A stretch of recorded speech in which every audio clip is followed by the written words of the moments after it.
everybody. I am Chris Massey, and welcome to the Chris Massey Music Show here on the American Hearts Radio Network. We're coming to you live tonight from our studio in downtown Atlanta. And tonight is episode 21 of Season 2 and the 37th episode of the Chris Massey Music Show. And tonight is the last show of Season 2. Can you believe it, Al?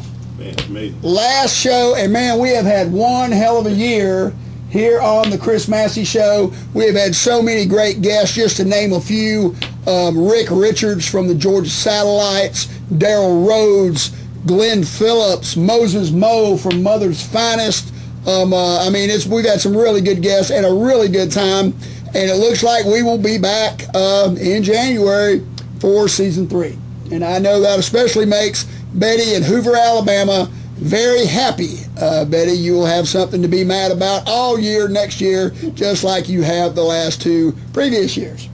Okay. Did you have a good Christmas, Al? Good Christmas, man. Did you get everything you wanted? I went to Orlando. Oh, okay. Yeah. You know, for me, Christmas is more about not having to buy what I don't want to buy versus, my wife told me she was going to take care of her own Christmas present, and she went out and bought herself a pair of Fry leather boots. Are you familiar with those? Mm-hmm. How about you, Sloan? Are you familiar with the Fry boots? She was so happy that I couldn't get mad when I found out that these boots cost $485. That's $240 a shoe. Honey, you ought to be sleeping in them. That's all I got to say about that. Yeah. All right, well, let's get right to it. Who we got here? Okay. Donald Trump made headlines recently when he made the comment that no Muslims should be allowed in the United States. Now, you'd think that this would really piss Muslims off everywhere, but according to the CIA, that they received a letter from the Muslims that stated that the thing that they hate worse than Donald Trump is Donald Trump's hairdo. In fact, they hate it so much that they have made a petition that if Donald Trump becomes president, that he must wear a turban. That's right. And Donald Trump has already gotten on this, and in March he will come out with the Trump turban, as you can see right here. It's made of 100% silk. On the front of it, it says Trump, and on the back it says, "Make America Great, don't vote for Jeb Bush." That's right. They'll retail for $159, and you can find them at both Walmart and Target. Now, the GOP has been very lucky these last few months because Sarah Palin has been silent. Well, have no fear. America's favorite dingbat is back. And she has got a brand new book out. Now, Al, I got to tell you, I hope she used a finer grade of paper on this book because the last one chapped my ass really bad. I've got to tell you. What impeccable timing this woman has. She says that she is throwing her support toward Donald Trump and Ted Cruz. Reports out of both of those campaigns are that Trump and Cruz are overjoyed to know that they have the support of a woman that has to consult the cookbook to make ice cubes. That's right. How about that? All right. Now, speaking of Jeb Bush, in the last Republican debate, Jeff came out swinging at Donald Trump. And let me tell you, Jeb, you look stupid and weak when you do that. I don't know what you can do. I mean, I don't even know why you're in the race. In a recent poll among would-be Republican voters, when they were asked who the biggest pussy in the GOP was, Jeb Bush came in an astounding first place, getting 60% of the vote. Carly Fiorina, she came in second place, getting 12% of the vote. When Donald Trump was told this, he said, "It's hard to believe that many people think that Jeb Bush is a bigger pussy than Carly Fiorina. I mean, after all, she's actually got one." You like that, Al? Go for it, man. All right. Ted Cruz recently made the news. Ted made this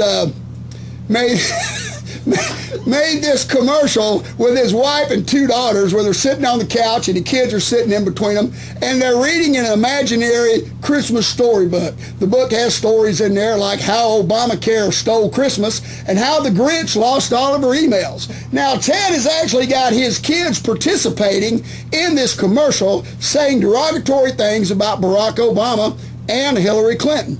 Well, the Washington Post saw this, and they came out with a cartoon that shows Ted Cruz and depicted his kids as being monkeys. Well, Ted got all upset about this. Look, Ted, you're the one that put your kids in the commercial to start with. See, Ted, this is why you can't be president. Because you're a dumbass, for crying out loud. And I don't know why you're so upset. Anybody with a brain knows that jackasses can't breed monkeys. They breed little jackasses. All right. And now it's time for the 2015 Asshole of the Year Award here on the Chris Massey Music Show. And there you see his smiling face. It goes to Pastor Creflo Dollar right here in Atlanta, Georgia. Back in the spring, Mr. Dollar told his congregation that he needed them to come up with the money for a $65 million private jet so he could fly around the globe and spread the gospel. Are you kidding me?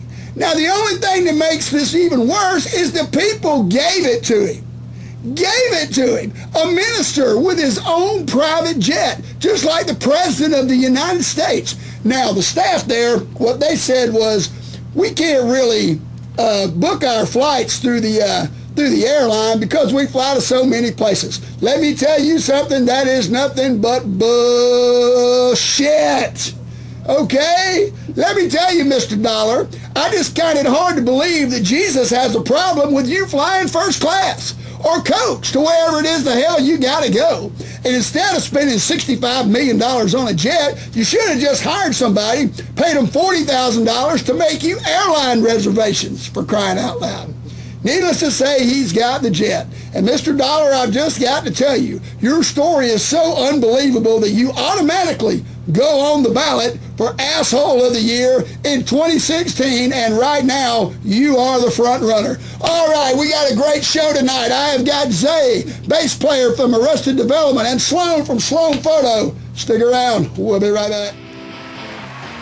Are you looking for a great night out? Are you in the Atlanta, Georgia area? Are you looking to check out some live, awesome music during the week? They have keynote, poker tournaments, horseshoes, and special events.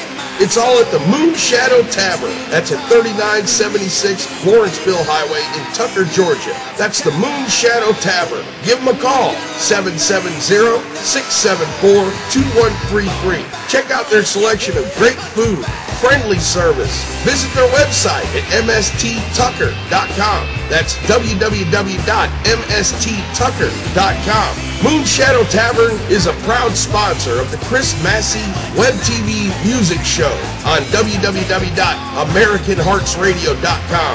Make sure you told them that American Hearts Radio sent you. Visit their website, check out their great selection of food, appetizers, wings, burgers, sandwiches and wraps, steaks and chicken, salads and sides. Also their drink specials. Live music during the week. Check them out. Give them a call, 770-674-2133.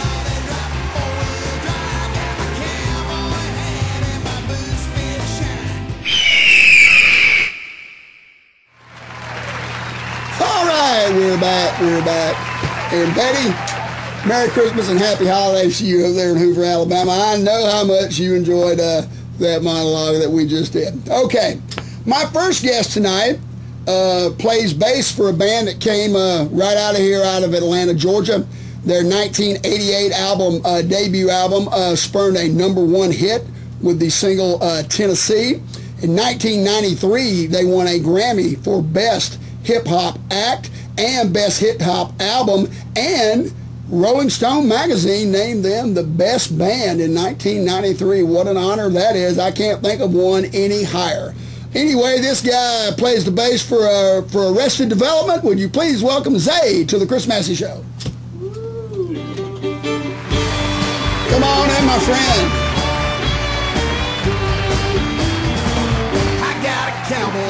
Right over here, bud. Oh, over here. Well, you got a stool right there. There you go. And just face this way. Real good, man. Good. Zay, how you doing, man? I'm doing good, man. Thanks for being on the show. Man. Thanks for being on the show. Now, Zay, you were telling me that you the way you ended up playing the bass was that you had a girlfriend that thought that the bass guy looked cooler than the guitar player, so you switched over. Is that right? Yeah. Okay. Well, I mean, that's as good a reason as any. Hey. You know, and she's probably looking for a check from you after all the gigs you've done after all these years, you know. Yeah. She gets it. Okay. Now, you told me that you had a wide range of musical influences. There was Motown, and you like hard rock bands like Grand Funk Railroad, and you've even done some country and some other stuff like that. Oh yeah. And this led you up until around 1992 or 93 when you got a chance to audition for Arrested Development. Why don't you tell me how that happened? About 21 years. Let's go back that far. As I can do it in whole numbers. Okay. A friend of mine, Nakayo, played percussion with Speech on his solo project. Okay. Heard me playing, and he said, "Man, you got to play with someone." Mm-hmm. And at that time, I think I was telling you, I was learning a lot of Victor Wooten stuff. Right. So it made me look hot. You know, when they heard me do it, they were like, "Oh, this guy's good," which wasn't the truth.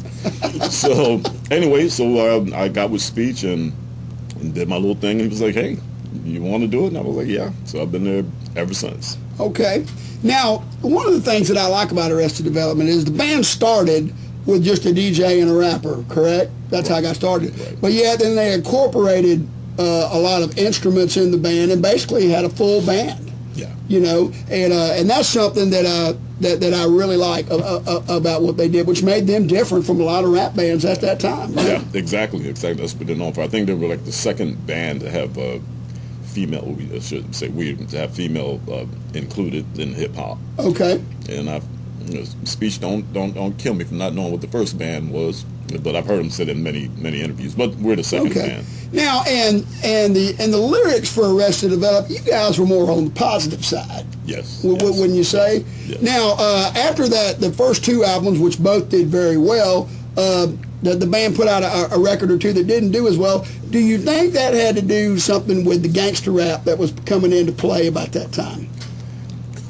Well, it's rumored that could be part of it. But yeah, I think so. I think I go down rabbit holes when I get into those subjects, so I'll try just to look at the rabbit hole. Mm-hmm. But yeah, I think it started to change. It was more money in the more the problem side of music. It's more drama in it. Sure.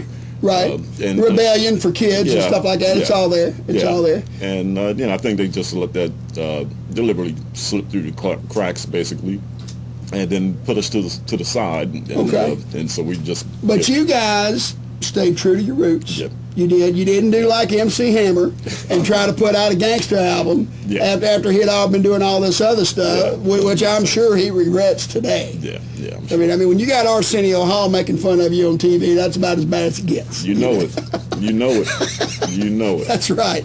That's right. Now, I also read that in 2007 that you guys did a tour in Europe with NXS and Simple Minds. Is that right? Yeah, that was the. Over in Australia, tour. right? The Ragamuffin tour. And we've actually done that tour several times. Actually, we've done it with Ziggy Marley. Okay. Shaggy, Maxi Priest. Oh man, the list goes on and on. But we've done that for maybe 4 years. Okay. And but NXS was, obviously, the incredible group. Right. The crowd came out. Now, in the NXS crowd and the Simple Minds crowd isn't necessarily going to be what you would call an Arrested Development crowd. So you guys kind of blended in with that. How did that work out for you? Or there are a lot of, I'm sure there were a lot of Arrested Development fans there, but NXS was the draw. Is that correct? Yeah, but we do pretty good. But what it is that our music, fortunately, the way that Speech creates it, we are in rock, we're in jazz, so we play we've been with all kind of heavies from Herbie Hancock. Sure. We've done shows with him. So many I can't even regurgitate them. There's so many different bands. So we pretty much we're like that cream in the coffee. Okay. Now you told me you guys still do about 30 shows a year. Yeah, about 30. Roughly that. And most of these are overseas. You're telling me your playground really is Australia, New Zealand, and Japan. Yeah, is that for right? the most part, yeah.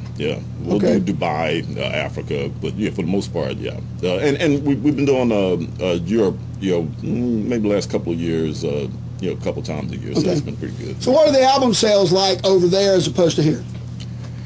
Well, it's hard to tell now because it's just different. If you look at recent years, I mean, you just need a record just to have that merch.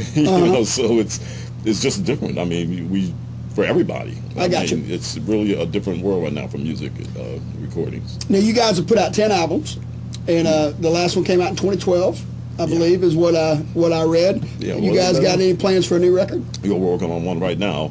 Okay.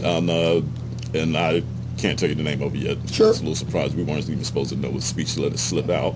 Okay. So it was funny. We were in Japan a couple of weeks ago, and he let it slip out. Okay. And but anyway, yeah, we're working on one right now. Okay. And, so that. And where are y'all recording this record at? Well, he has a producer that he's loving, and forgive me for not remembering his name right now. It's, new guy on the scene, so that's why I'm not remembering it. But anyway, it will depend. We haven't actually got into the recording phases. We're listening to his tracks and the producer's tracks and direction for the songs that Speech likes. And we'll go from there. Put lyrics to it, bass. Well, the band now is approaching 30 years in existence, I guess. That first album came out in 1988. I think it was a little later than that. The band formed the Speech and Headliner, I believe in 88, and then 92, 93, somewhere around there. Around there, okay. Yeah, it's one of the actual... Y'all had pretty much the same lineup for a long time? As far as members, it's changed. But the people who've been there, and they're always there. They'll go off for a couple of years, come back. Right. It'll stay or get the combination of old and new. Musicians. We have some younger ones in the group right now that are dynamite performers. So if you've seen any shows, you'll know them right away. A lot of energy. But it'll mix up. As far as that. Now I got to ask you because I grew up. I was growing up in the 70s, and I knew a lot of guys that played music, before I even thought about getting into it, bass players especially. And when you mentioned that you like Grand Funk Railroad, I got to ask you, was one of the first bass lines you ever learned that bass line on I'm Getting Closer to My Home by Grand Funk? You know what song I'm talking about? No, I know the song, but... It's got a killer bass line in it that just kind of takes off, and it's real smooth, and guys, I'd go over to their house and would fire one up, and they'd put that record on, and they'd just play along with it, man, Well, I was trying to play guitar then. Like I said, when I got 14, and that's when things got a little bit more serious as far as the bass went. Right. I was actually trying to do guitar, so just playing all the leads, and you really know what you're doing when you're playing. Mark Farmer, a very underrated guitar player. Yeah, but I would try my best to get into it. I had some pipes too, man. Yeah. Oh yeah. Well, I could never sing or anything. Yeah. So what is on the agenda now for Arrested Development? Well, we got the new album. We'll be at BB King's, I believe, February 3rd. And we're doing a tribute to him also that night, so I'm really looking forward to that. So y'all are doing a few shows in the States? Yeah, we'll do that. Washington, Connecticut, Indian Reservation there, and one more other little spot. I can't remember right now. Okay. But if you go to arresteddevelopmentmusic.com, you can check up on our site. All right. Well, man, you got to come back and see me again sometime. Man, definitely, man. It was a pleasure to meet you, man. Zay from Arrested Development. We'll be right back. Yes. Hey, this is Johnny Van Zandt. You're watching American Hearts Radio Web TV.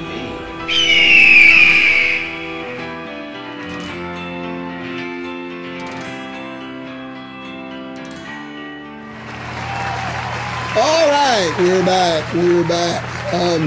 Now, I've had a lot of people call into the show, and they've asked, Chris, why don't you have somebody interview you on your show? I mean, you got this new record coming out and everything. So tonight, I've decided to let that happen. So Chris, tell me about this new album you got coming out of Tuckerville. I understand that it's now available on iTunes. Yeah, we just released it in December. I'm very excited about it. It's got 12 new cuts on it, and I'm really looking forward to see how it's perceived by the public. Now tell me, what is different about this record? I understand that you use session players on this record, and you did not use your band. What was the reason for that? Well, we just didn't have time to learn all the songs, and I thought it would just be better to do it that way. When can we catch the Chris Massey Band live playing these new songs? We'll be having our record party on January the 23rd at the Moonshadow Tavern in Tucker, Georgia, along with the Downtown Executives and Who's Rolling. It's $10 to get in. I'm looking forward to seeing everybody there. Thank you, Chris. We really appreciate it. We'll be right back. Hey, I'm Leon Smoker. And I'm Rachel Jordan. And I'm Moses Moe from Mother's Finest. And you're watching the Chris Massey Music Show. Hey, man, you remember that time when you guys opened for Aerosmith? I do. man, that was awesome.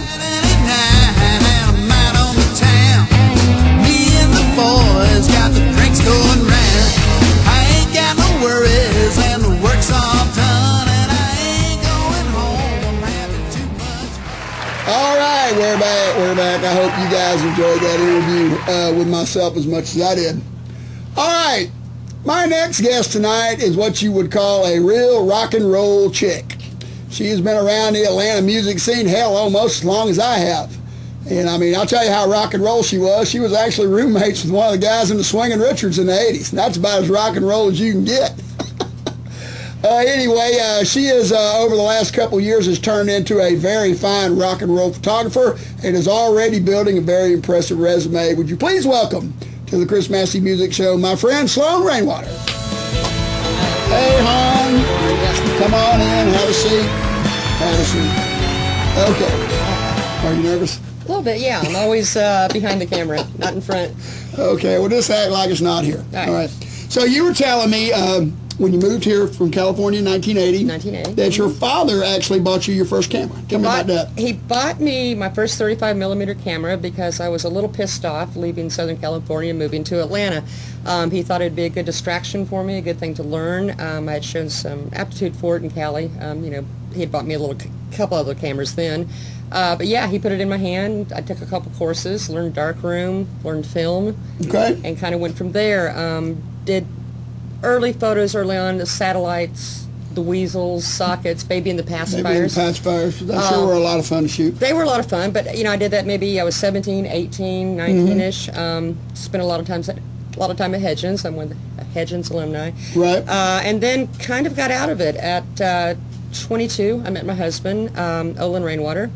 Okay. And that was around 1985, 86, because I was I was playing with the Moonlighters over there at Quincy's on Shammy Tucker Road, and you know, and when you first showed up somewhere with those, I was like, oh man, I know you, man. Right, you know, right. So. And you know, he was a great guitar player, so his career took precedent, and you know, it just life happened and went on and on. But it was actually Olin that put the camera back into your hands. Is that right? He did. 2009, Olin was diagnosed with a terminal illness. About 6 months after that, he came to me with the first Digicamera. He put it in my hand, and he said, you need to start taking photos again. I was a little stunned, hadn't taken them in almost 30 years, but he said, that's what you need to do. You do well at that. So, you know, I started off doing landscapes, architecture, pets, family portraits, whatever, right. And people started kind of noticing my composition and what I was doing, and started getting more and more offers.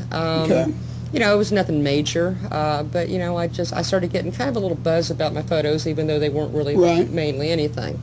My first band photos were after my husband died in November 2012. Olin passed away in January 2013. You had asked me to come down to Smith. Yeah, we kind of reconnected then, and I told you that I had the Chris Massey band, and you know, and when you're married, you know, you're not on the scene as much, you know, and so you were kind of back on the scene, and you wanted to come out and take some pictures, and you come out and took some pictures at, man, I don't know, at the Whistle Post, at Atmosphere, at the Moon Shadow. Well, I mean, yeah, basically everywhere we played, you know, everywhere you played, you just kind of came. Chris, you were so gracious and kind of let me come, you know, just get out there and try to figure out what I was doing. I mean, I literally shot your band for 8 months. Yeah, pretty much. Pretty much, and then in 2014, shot photos of the Rain Men. Right. That kind of changed things around for me.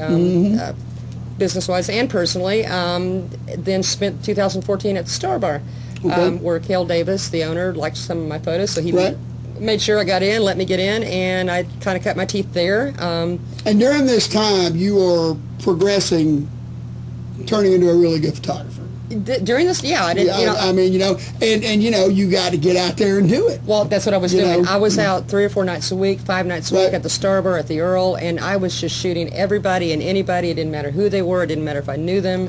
and that's kind of how the whole thing got rolling. And now you have a couple of photos in national publications. Is that right? I have 3 photos. 3 photos? 3 photos in national publications. Okay, now we're going to be taking a look at them here in a minute. And you also are a contractor photographer for Creative Loafing. Yes, back in which is very cool. October. Yeah, they contacted me, and I'm a freelance event photographer for them.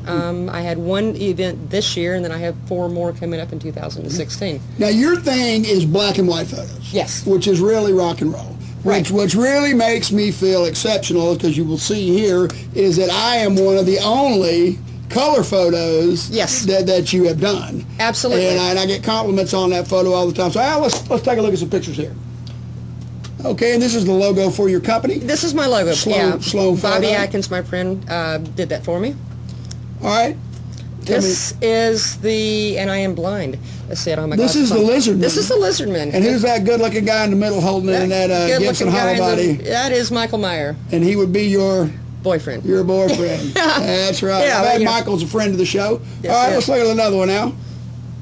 This is Ladies of Tiger. Okay. Suzanne and Buffy. These ladies I'd been trying, this is my 3rd time I did this shooting them. The first time they changed schedule on me. The second time I shot 1,200 photos on the wrong focus, and 1,200 photos were blurry. And then the 3rd time was a charm at the Star Bar, but they're awesome. That's a very good photo. Yeah. All right, let's do the next one now. That's a badass photo right there. This is Tuck Smith of the Biters. This was taken at the Star Bar in August. Very hot, sweaty night. Big capacity crowd. I was up in the trenches. I was right there. And look at those tattoos, man. That dude has got some expensive arms. This photo had 500 shares, I believe, on Facebook. Wow. Yeah. Very good. Yeah. Okay, Al. This is my first publication. Okay. This was the Blackfoot Gypsies, who I shot at the Star Bar. They're a Nashville band, but Sean McPherson, a friend of yours and mine, managed them and asked me to come down and shoot photos. This was in March of this year. June, maybe end of May, the president of Plowboy, Shannon Pollard, called me and said, "Can we use your photo? We're putting it in a Nashville magazine, and we're going to do it as an ad." Wow. So this was my first publication. Very cool. Okay, Al. This, actually, I found on the back of a bathroom door while I was going to the bathroom. Okay. But I do promos also. Okay. This is the Dirty Doors and Rumors, 2 bands that I've shot promos and done a lot of work with. But it was a show poster, basically. I got you. Okay. So now it looks like the guy from the Biters. This is Matt Gabbs from the Biters, a guitar player, and they actually used a couple of my photos. They did a whole thing called Biters on the Road 2015. They just came off a big road trip, and used a couple of my photos. Suzanne Sledge. From 6875. 6875. Suzanne, if you're watching, we want you on the show, honey. You need to call me. All right. Okay, very cool. This was at Smith's. There's that Biters picture again. Go to the next one, Al. And this was a poster that 6875 did for their UK tour. Okay. This photo here was also featured in Guitar Girl magazine, June 10th, after their Pat Trappers. Okay. I also have a photo which I was not able to get, but Stencil magazine out of the UK did a big write-up on the Biters in September and used one of my photos and put the interview on top of one of my Biters photos. All right, let's take a look at the next one. And there it is. There it is. The one-color photo. And I got to tell a little story about this. Now, this is not in a studio. This is actually up against an office wall that's painted brown. And that shirt is actually a pastel blue-colored shirt. But for some reason, the sun was shining in the window or whatever and made it look like that. And I don't know, there were probably 50, 60 photos taken. Right. And when I saw that one, I knew that was it. And from the response I've gotten, is a very good choice. And that is your first album cover. This is my first album cover. And it is not going to be your last. Right. I can guarantee you that when people see that. As my youngest daughter called me when she saw it, and she said, "Dad, I just want you to know you're not nearly as cool as you look in this picture." And I don't know what the photographer did. A lady at the Waffle House wanted to know what I paid for the airbrushing. Thank you very much. That is not airbrush. No, it's not. Okay. I think I shot 50 photos that day, and You know, it's like I'll shoot 50 to 100 to a lot of people, and all of a sudden you'll roll up on one photo, and I'll know. I'll say, you know, with the biters, with a lot of these people, I'll say, that's the photo. That's the one I want to put out there. That's the one. It's a lot like songwriting. You sit down and write 10 or 20 of them, and then one of them, you know, if you're lucky, is a really good one. So. Right. Well, okay, Sloan, well, we look forward to more of your work, and you're always here taking pictures of the show, and we really appreciate that. Thank you very much. Thank you, sweetheart. All right. We'll be right back. Hi, everybody. I'm Chris Massey from The Chris Massey Show. You know, one of my favorite places to hang out, eat, and play music is the Moonshadow Tavern in Tucker, Georgia. Moonshadow Tavern, they got great food, great drink, and great live music 5 nights a week. Right now at the Moonshadow Saloon, you can go and get 5 appetizers for $5 each. That's right, 5 appetizers for $25. So just go down there and get them. Hell, those appetizers, man, that's a whole meal in itself.